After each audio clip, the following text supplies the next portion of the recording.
Hello, my name is Rachael Ellis, and I'm going to tell you my story. So, where it all began was when I was 13. I started using drugs like, smoking pot, drinking, and I used to drink to the point where I would throw up, and I would have my friends at my friends' quinceañeras and think I was cool when I didn't even know that I was actually almost overdosing on alcohol. So I continued those behaviors all the way through high school, kept drinking and smoking weed. I thought that I was a part of something and that was the way to hang out, was just to continue to smoke weed. But I couldn't stop smoking. Like, I got so bad where I wouldn't even go to my college classes, and I almost dropped out of volleyball, and I dabbed into harder drugs like cocaine, and then met my kid's dad, and I ended up using even harder drugs and fell in love with this other drug. And it wasn't really more fell in love, but it was like a love-hate relationship pretty much. So what I did was, I started smoking methamphetamine, and from methamphetamine, I ended up, losing everything. Like my parents' trust, my whole personality changed. I was already unhappy as it was just smoking weed. And now I'm on these other drugs, so because I had a merchandising job and I thought I need to stay awake. I had a nighttime job. So I would always justify why I needed to use. Ever since I was young, I would justify. I just needed to justify it to make myself feel better. And then around at age 27, my kid's dad got a more severe charges. And so at that point, I was at the F-its. I said, F this. I didn't have any kids at that time. There was no kids. It was just me, myself, and my dog. So I wasn't sick and tired of being sick and tired of doing drugs yet. I really thought that I was on top of the world. I thought that me weighing 120 pounds and felt like I was looking good was a way out, and in all reality, I wasn't looking good.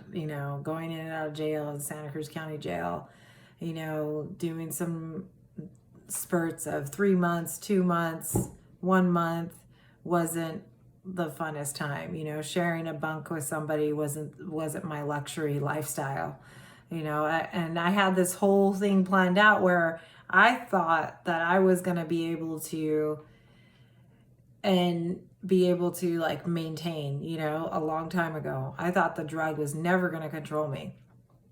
But at the end of the day, it always had control over me. I was never in control.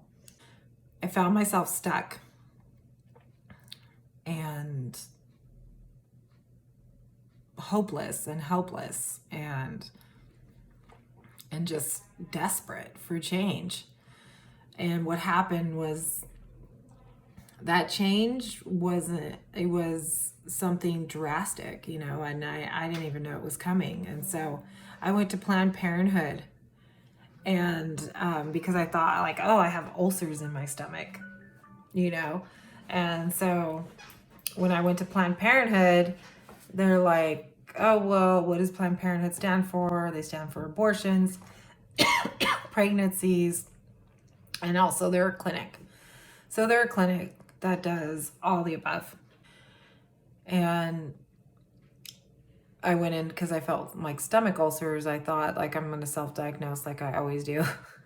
And so they are like, well, we need you to do a pregnancy test. I said, that's fine. And immediately I thought in my head, there's no way I'm pregnant. There's no way I'm pregnant. It's like, oh yeah, there's no way. And then they came back and they told me I was pregnant. And be mindful, I had been using straight for 4 years, 5 years straight. I looked like not something out of a model magazine. I look like one of those people that you see on mugshots, you know. What had happened was that when they did the pregnancy test, I was like, I want an abortion, and they're like, no, we have to do an ultrasound first, because I didn't even have a stomach or anything like that. I had nothing, like no bulge, no nothing. So I thought immediately, I want you to do, an abortion. And I said, and what they did was they did the ultrasound. And when they did the ultrasound, it turned out I was 27 weeks pregnant with my first son. And I didn't even know it was a boy then. And so when they told me you're 27 weeks pregnant, and I said I still want an abortion, I had no idea what that meant in concept. That means I'm 7 months pregnant. 7 months pregnant. And I went in complete shock. I stood there for a moment, sobered up for a quick second, and I didn't know what to do next. So the next best thing that I'm used to doing is numbing myself. I numb myself from my feelings. And I think that at that point, because I was a little bit sober, that I would have taken anything, like willingness to change. I would have taken, if they would have told me, hey, there's a perinatal program down the street. Would you like to go to that program? We could help you get in. Instead, they dismissed me. So if they didn't care, why should I care? Right? And that's the mentality I had. And how cold and selfish of me to be able to do that to my son, my unborn child. I never thought in a million years I would be like this. So I continued to use until finally I got the courage to change a little bit, and I called the OBGYN because I knew that this child was coming and I had no choice. I went to Dr. Chamberlain, who had given birth to most of these people in Watsonville before he retired. He was an amazing OBGYN. And, the first thing that he said to me after I told him that I was using, because I saw a friend in the waiting room and she said, tell him everything. And I said, won't I get in trouble? She said, I'll tell them everything. It's worth it. Meaning, tell him that I've been using. Tell him that I need help. And I told him, and he said, you could change. You could give yourself a chance and your child a chance to change. You could do this. And hearing that, like just those little words, like you could do this, you could give yourself a chance and your unborn child a chance, changed my whole perspective. Gave me hope. From feeling shameful to hopeful. And I gave myself a chance. And he's like, I want you to go see my nurse practitioner after we're done. She's going to get you connected. And that's what I needed. I got connected. I got connected to prenatal sponsors in Watsonville, and I started doing their program. And I started feeling what recovery was really about. And I couldn't believe it. I was starting to do something different. I wasn't fully in it at that time because I was more for my child. And later in my story, you'll hear like, you have to be fully in it for yourself and not for somebody else. But so I did that for a couple months. I did prenatal sponsors and I started to gain weight. I immediately went from 120 to 180. It was crazy. I started eating for two and all that stuff. And I stayed clean for the next, until the next 3 months or actually a month and a half. My son was born almost at 9 months. So a month and a half, I was clean and sober, and he was clean and sober. He came out 8 pounds, 10 ounces on December 8th, 2009, my firstborn son, Joseph. And unfortunately, he got pneumonia and had to stay in the NICU for like 3 days 10 days. And I stayed there with him, and we went through this whole connection and process. And who came knocking at my door? CPS came knocking at my door. when I was in the NICU with my son. And they said, we need you to test. And they did intensive interviews with me. And you are not leaving this hospital without my permission, and you're not leaving this hospital with your child until I say so. And because I've already went to treatment and I was preparing for this, I knew that CPS would be coming into my life because doctors and anybody else that has a license are mandated reporters. So they follow that guideline. And so I knew that they would be knocking at my door. So I did everything that she requested. I did the whole CPS thing. I did everything. And the next thing was to, continue on their case plan, continue to do it for my son. And so I did for my son. I did it 6 months into his first year of life. And after I stopped breastfeeding at 5 or 4 months, I think it was 5 months, and about 6 months, a couple weeks after, I had relapsed. Because I didn't know that I needed to do it for myself. I needed to be fully in it and have 2 feet in it and be able to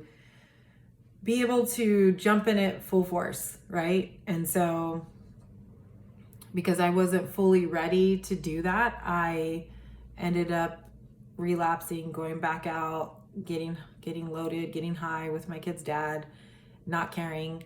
And so what happened next was that I lied to CPS. I give them false reasons why I couldn't test.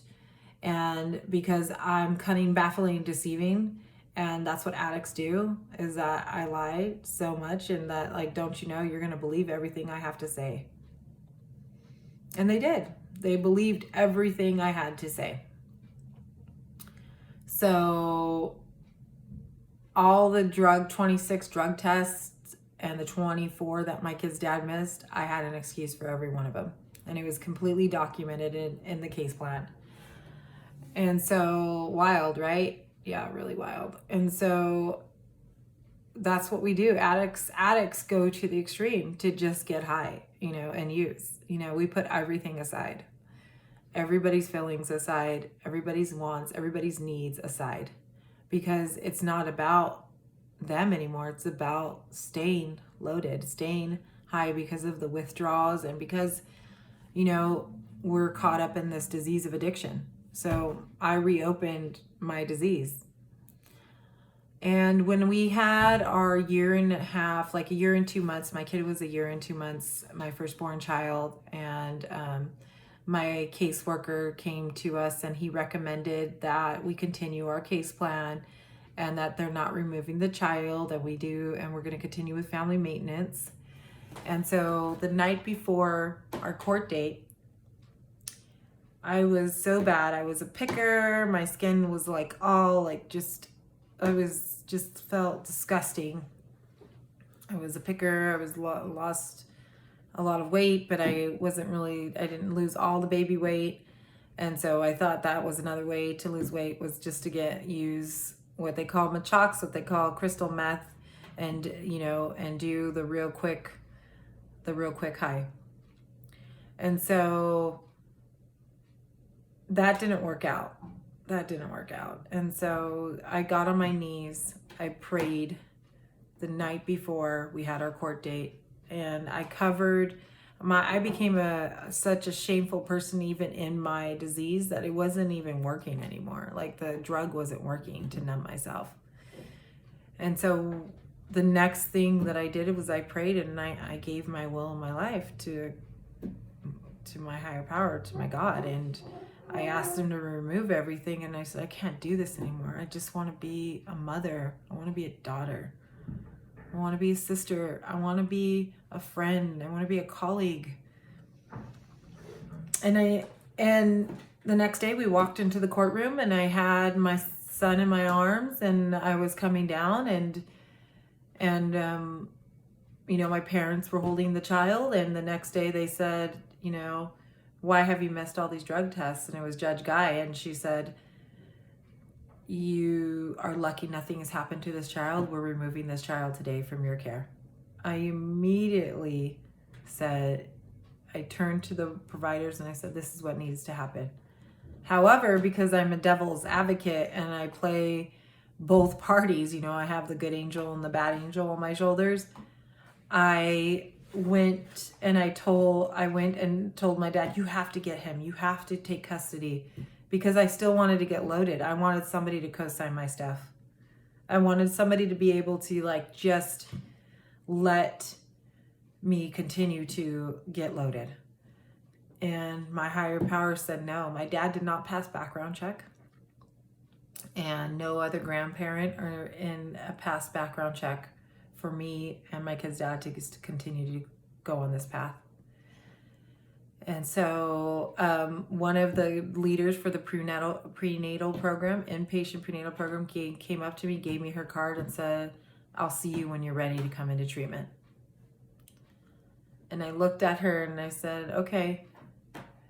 And I had her card ready, and it was on Valentine's Day, and I was alone in Walgreens coming down, or by myself, thinking of my kid, thinking like, how could I have done this to him? And I called her the next day, and I got in, and February 17th of 2011 is my clean date. So, you know, I haven't picked up since then. I have 10 years clean now.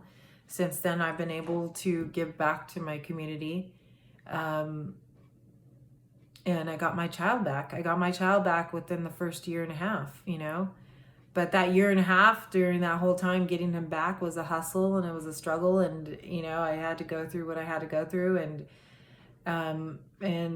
fight and advocate for myself, and advocate for my son's needs. And when I got him back at a year and a half, 2 years old, he had a seizure, and he was prone to having seizures since age 5 till age 6. And then he finally got screened out at age 8 that he was no longer prone to having seizures. And, you know, I believe in higher power and miracles do work. And so I know that, you know, it's all in, you know, usually I am a person that believes in, you know, it's in God's hands, not mine, you know. And when I was able to let go and let God, it happened a lot easier, you know. So yeah, I ended up working for that perinatal program. I ended up working for that outpatient program, you know, which was Janus Perinatal, Sobriety Works. And because I used other resources in the community, like Families in Transition, I'm working for now supportive housing.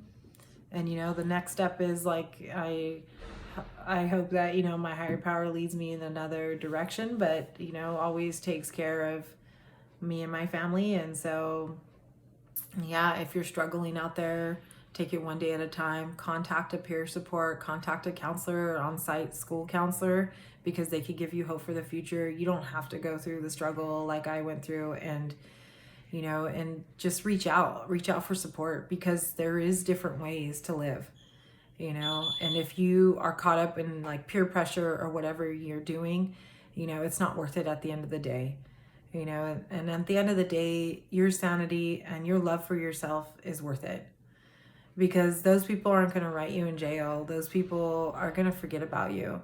And so, you know, you come first, you know. And so it took me a long time to get back to that spot, to learn how to love myself and take care of myself, because I learned like I needed to do that for myself in order to take care of others. And it had to start taking care of others first with my kids. So, yeah. So I now have 3 boys. Joseph, that was my first, you know, my first baby that was predisposed, who has some learning differences. And then my 2 recovery babies who never saw me having to pick up or use. And that's Ezekiel and Zachariah, 7 and 5. And Joseph is 11 now. So I feel like I'm 11 years old sometimes with him. And well, I'm 10 and he's 11. And so he has a year ahead of me. So yes, thank you, Keys to Life. And I want to thank you for letting me be of service and sharing my story. Okay, I'm Rachel, recovering addict, and just giving hope and inspiration, hopefully to the next person that is suffering from the disease of addiction. All right, take care.